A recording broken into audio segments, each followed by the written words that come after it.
This right here is a tesseract, which is a 4-dimensional cube, except this is actually not a tesseract, but instead a representation of a tesseract in 3-dimensional space.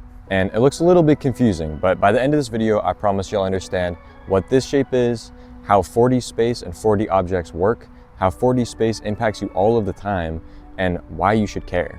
We often think topics like this aren't really relevant to our day-to-day life, but learning about this subject specifically can change your opinion on your life, the universe, and maybe even your spirituality. So even if you aren't a mathematically minded person, you should still definitely be able to get something out of this, and there won't be any math in this video, just explanations. So because I'm trying to explain a subject that's really complicated in a way that the average person will understand, I'm going to be making a lot of simplifications and making some compromises in this video. So if this topic interests you, then you should definitely do some research on it because it's super interesting. And in this video, I'm really only going to be giving you a baseline of how 4D space works. And this is one of those topics that you kind of have to keep coming back to over time. So it's okay if things don't make sense on the first watch. You should still be able to get something out of this video by the end of it. So first of all, what actually is 4D space? So the first thing to understand about 4D space and 4D objects is that it is literally impossible to comprehend with the human brain. And the reason for this is because we live in a 3-dimensional universe. So we're bound to these 3 dimensions. And I'll talk a little bit more later about specifically why that is. But for now, all you need to know is you can't actually truly see a 4D object. However, you can understand how 4D objects and 4D space behave. And the best way to do that is by looking at lower dimensions. So first of all, what exactly is the definition of a dimension? So a dimension is just a measurable extent of some kind. So like width, length, and depth are the 3 that we use to describe a 3-dimensional universe. But for our purposes, you can just think about a dimension as an infinite line that a point or a particle can travel across. Because this particle can travel in 2 directions, each dimension will have 2 directions associated with it. And we use numbers to measure that particle's movement. So a positive number would mean that particle's moving forward, and a negative number means it's moving backwards. So personally, I think the best way to really internalize this understanding is to look at graphs. And you've likely used graphs before to obviously graph things or to solve problems in school. And graphs are an example of a 2-dimensional space, meaning that we only need 2 numbers to measure where any particle or point is in that space. We have the y dimension, which is up and down, and we have the x dimension, which is side to side. So for the y, a positive number is up, a negative number is down, and for the x, a positive number is forward and a negative number is backwards. So like I said, you only need 2 numbers to fully describe any particle's movement in a 2-dimensional universe. And of course, if you removed one of those dimensions, you would only need 1 number. So what happens if you add a dimension? Well, you could probably guess that you would make a 3-dimensional graph. So now you need 3 numbers to fully describe a particle's movement in that space. So one thing that's really important to note here that can kind of get lost a little bit is that when we're adding a dimension, we're literally adding a direction to the space. Now, of course, because we're 3D beings, when we think about like a 2D graph, we think about a 2D graph in a 3D space.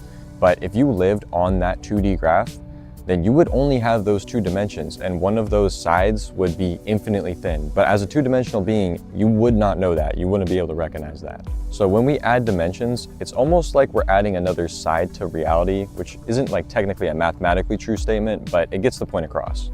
So logically, in order to make a 4-dimensional space, you would just have to add another dimension to a 3-dimensional space. So now you would need 4 numbers to describe a particle's point in that universe. So now we have width, length, depth, and breadth, which is the 4th term that we need to describe that new 4th dimension that we just added. So that's how you construct a 4D space, but 4D shapes are a little bit more complicated. So let's construct a tesseract fully from scratch, starting at 1 dimension. So there's only a few shapes that are actually possible in 1 dimension, those being a line, a ray, a line segment, but for now, we only need to worry about the line segment. So like a square and a cube, a tesseract, or a hypercube, is also composed of equal length line segments.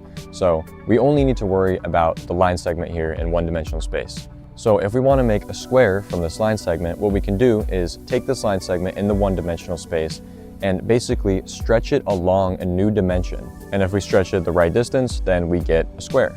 So now if we want to make a cube from this square, all we have to do is repeat the same process. We just take that square and we just stretch it out along a new dimension and we get a cube. So naturally, to make a tesseract, we do exactly the same thing. We take this cube and we stretch it along a new dimension. Obviously, this is where things get a little bit tricky because as 3-dimensional beings, we don't have another dimension to use here. So what we have to do is we have to compensate and basically pretend that a direction in three-dimensional space is actually a new direction. So to do that, we add a dimension that has the directions inner and outer. But it's very, very important to note here that this is not where the direction would be. You would have to literally, like I said, add another side to reality to do this. And as three-dimensional beings, we just can't do it. Our brains just have only ever experienced three-dimensional space. But anyway, using this compromise, we can take the cube and we can stretch it along either one of these dimensions. And as you can see, we just made a tesseract. So that's basically how four-dimensional space and four-dimensional objects are constructed. It's actually pretty simple. It's just a weird concept to grasp because you literally can't visualize that fourth dimension. But don't worry, in this video, I'm gonna give you a lot of different ways to kind of understand what that fourth dimension would look like, or not what it would look like, but how it behaves. Now, one thing to note here is if we were four-dimensional beings living in a four-dimensional universe, it would make perfect sense to us. In the same way that we have depth cues to tell how far away something is, there would be cues to give us information about that fourth dimension of space. But again, we just have never experienced those and they don't exist in our universe. So we just aren't able to visualize them, unfortunately. So a really useful way to understand this is with this game called 4D Toys on Steam.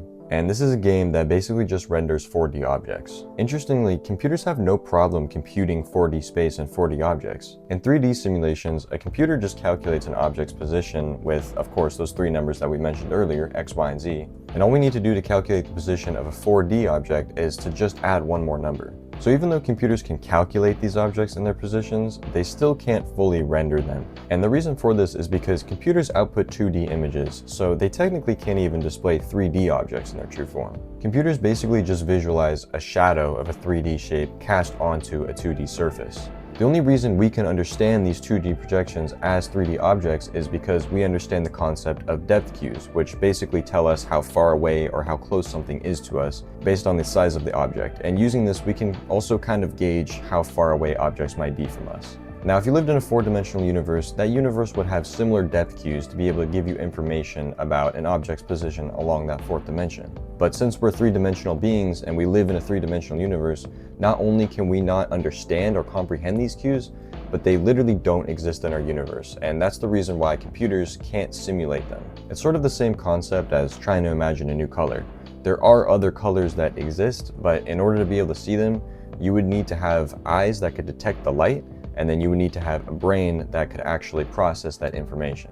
So because we can't make an accurate shadow of a 4D object in 3D space, we instead have to once again compromise. And so what we do is we instead take a three-dimensional cross-section of that four-dimensional object, and that we are able to simulate. The only problem with this is it looks very, very confusing. Now, if you were a fourth-dimensional being and you had a computer that could render 3D space, that space would not look like these cross-sections of three-dimensional objects. Instead, like how our computers simulate a two-dimensional shadow of a three-dimensional object, their computers would simulate a three-dimensional shadow of a four-dimensional object. And this is because a fourth-dimensional being could actually see all three sides of a three-dimensional object in the same way that we can see the entirety of a two-dimensional object, but a two-dimensional being wouldn't be able to see the entirety of that. So this right here is a representation of a two-dimensional universe. And this little stick guy right here is a two-dimensional being. Now to him, this object that we can clearly see is a circle would just look like a line because he can only see this one dimension of it. But because we're three-dimensional beings, we can see that this is actually not a one-dimensional line, but a two-dimensional circle. So it would be a similar concept for a four-dimensional being.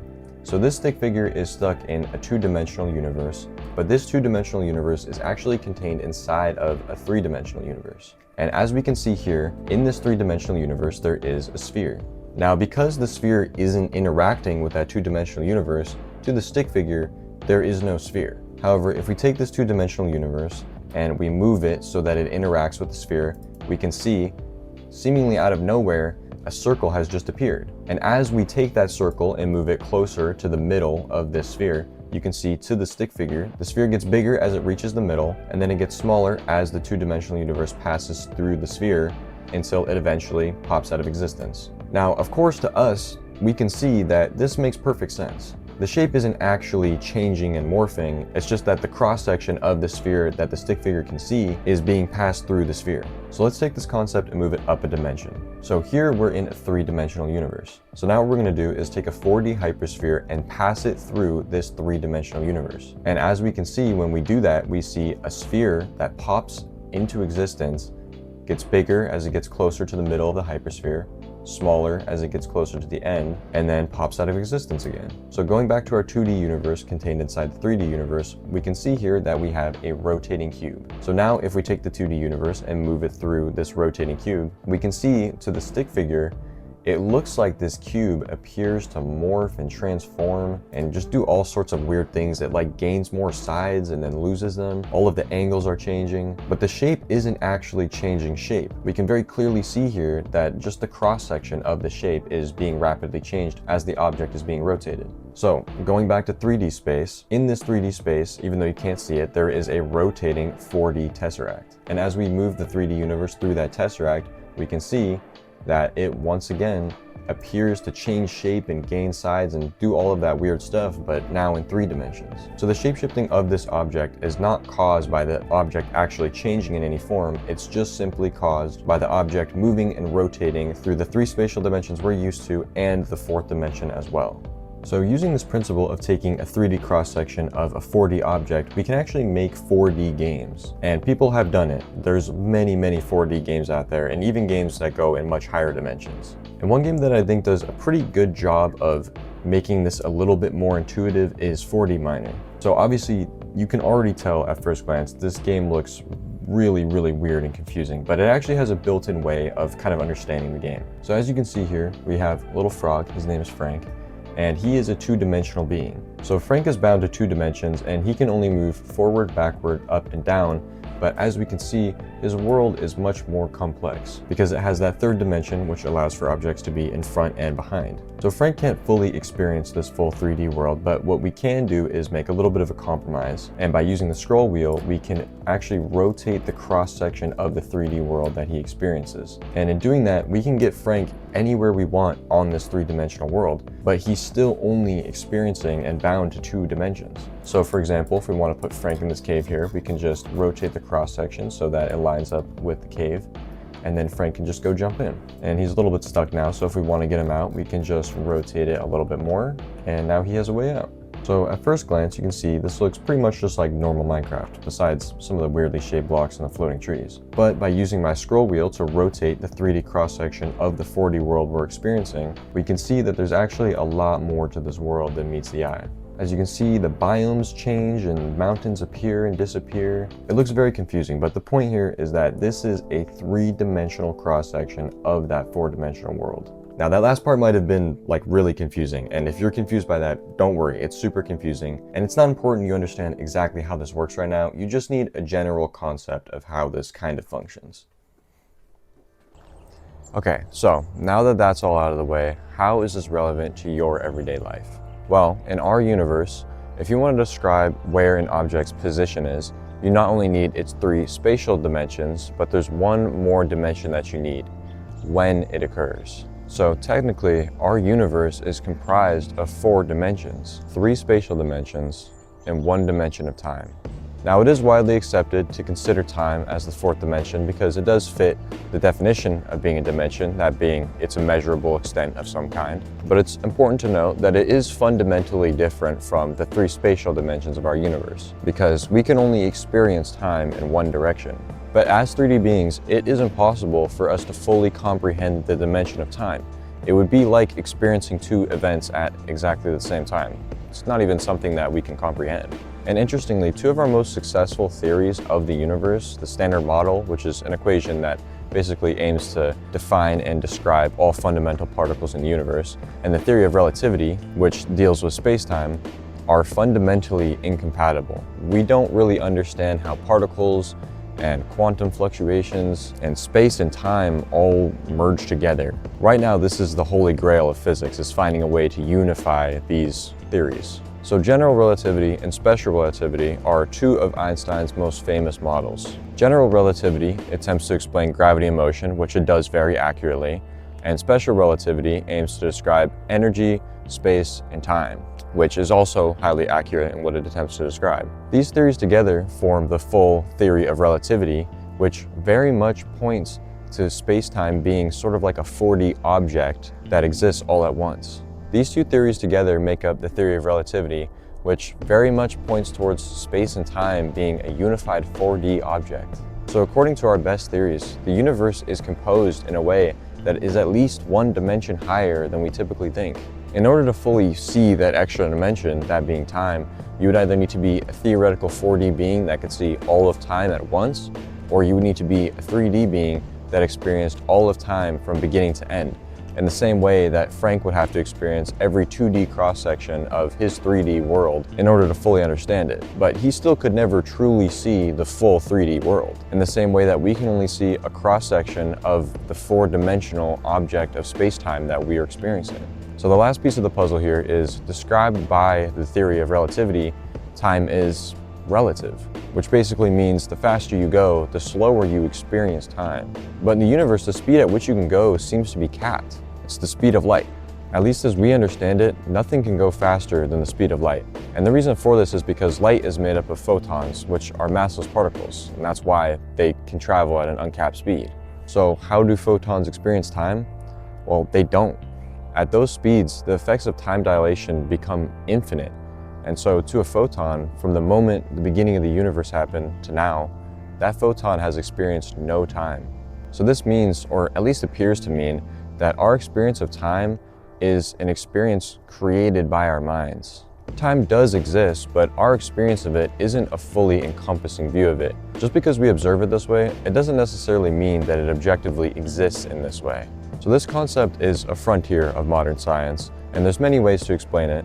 But one of the ideas is the block universe theory, which basically describes all of time and all of our 3 dimensions as one continuous 4D object. Going back to that proton that doesn't experience time, it actually does experience time all at once. And so because of this, modern physics basically suggests that all moments in time are equally real and exist in a higher 4th dimension. Basically, our universe, all of space and all of time, would exist as one full object, and the present moment is a cross-section of that entire object. So the present moment that you're experiencing right now is, at least according to modern theories, a 3D cross-section of an entire 4D shape. Whenever you hear the term space-time, that is what it's referring to. One continuous fabric of 3 spatial dimensions and 1 dimension of time. Or at least that's what the best and most accurate mathematical theories we have today describe. This is why people make such a big fuss about Albert Einstein. He proposed this idea and then proved with mathematics that it was a very accurate way of describing our universe. And to this day, it's still the best description that we have. So, what does all of this mean?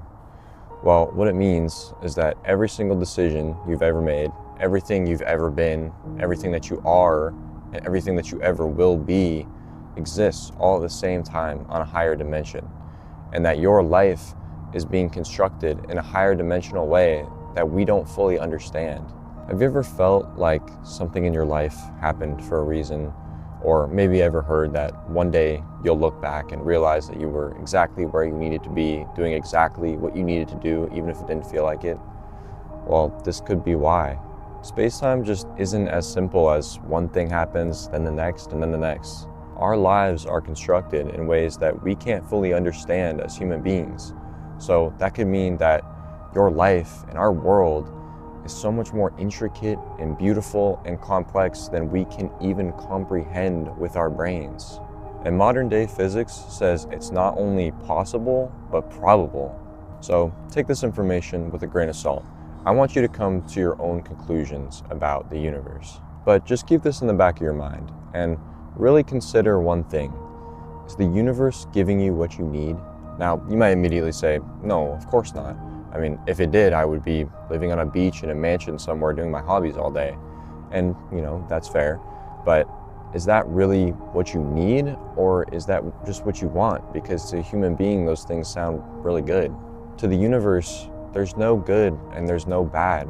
There just are things that exist. Because of this, I mean, even horrible things can happen for a reason, even if it's for a reason that we as human beings will never be able to understand. So try to listen to what it might be telling you. I mean, I know personally that in my life, I mean, things guide you. When you make a mistake, you have consequences, and that pushes you in the other direction. When you do things good, it feels good and you want to stay there, and that keeps you there. It's like this restoring an equilibrium force. And interestingly, just through modern physics, we've come to a place of spirituality. I mean, the universe showing and teaching you things is very much a concept of religion. And I'm not a religious person, but I do believe that the universe, it does show you things, and it does show you sort of the correct way. Not technically the correct way, because again, to the universe, there is no correct, there's no wrong, there's no good, there's no bad. But there is certain paths that for us and the universe that we live in, with the specific laws that it has, there are certain ideas and decisions and things that we can do that make it a lot easier to live peacefully and harmoniously with our surroundings, with other people. So being a human being, always keep your mind open to new ideas. Always be ready to take in new information, even if it's a challenge to do so. And doing this not only makes your life better, but it makes the lives of the people around you better too. So anyway, just keep this in mind. And if these concepts are really big or scary or kind of hard to understand, it's okay. It won't be like that forever. Peace and love, and thank you for your time.